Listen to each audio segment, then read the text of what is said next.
What are the mechanisms that the NGOs are using to create uprising or to create the groundwork for insurrections? For this, we're going to bring Raúl Capote's interview. Raúl Capote was a Cuban that was recruited by the CIA and worked for the CIA from 1994 to 2014. However, actually, he was working for the Cuban security. Capote claimed the CIA was attempting to create alternative groups to turn university into reactionary factories. The purpose was to train them for when the time is right, to give birth to the famous Revolution of Colors. For this purpose, one of the most important missions was for the students to occupy leadership positions in their respective universities.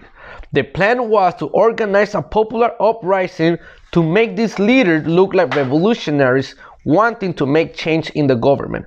Capote claimed that the essence of the project did not go beyond the speech, and the project was exactly the same as the traditional right, as the changes promoted were the changes that the right wing was promoting within the country, as well as being USA that provided with channel the money via NGOs.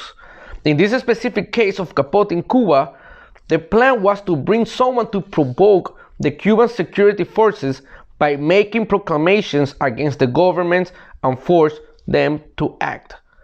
When Capote mentioned the risk of death in the mission, the answer was the best thing that could happen for us is if they kill that man. It will be perfect. They will go into the street and there will be a clash there. If that happens, the press will do the rest. And they told me, we are going to start a huge media campaign to demonstrate that there is chaos in Cuba, that Cuba is ungovernable. Capote said that 80% of the information its witness was built or manufactured. Basically, what Raúl Capote is telling us is that the first mission is to create this university into reactionary factories. After this, they're going to, when the moment it's right, they're going to come to the streets and create sort of a clash with the authorities. When this happens, he must go out on creating a media campaign in which Cuba is a chaos, there's no governance in Cuba, and he was ordered to actually ask for the intervention of the United States. At this point, everything indicates that the net is the instrument for the United States to penetrate civil society. This in order to achieve interests at all motherfucking cost. Following his testimony, let's listen to what former Congressman Ron Paul has to say about how the net operates around the world. I was worried about millions of dollars that the United States government funded National Endowment for Democracy. And what will the Ukrainians get? Their democracy has been undermined by the U.S.-backed coup in Kiev.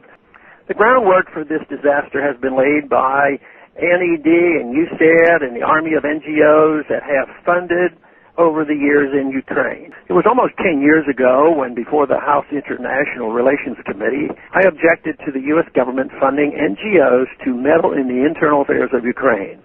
At the time, the Orange Revolution had forced a regime change in Ukraine with the help of millions of dollars from Washington. Democracy and everything to do with destroying democracy. It is not democracy to send in billions of dollars to push regime change overseas. It isn't democracy to send in the NGOs to rewrite laws and the Constitution in places like Ukraine. It's none of our business.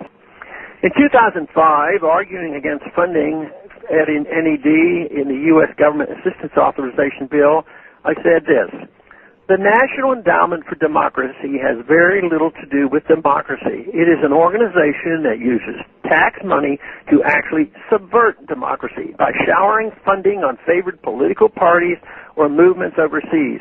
It underwrites color-coded people's revolutions overseas that look more like pages out of Lenin's writing on stealing power than genuine indigenous and democratic movements.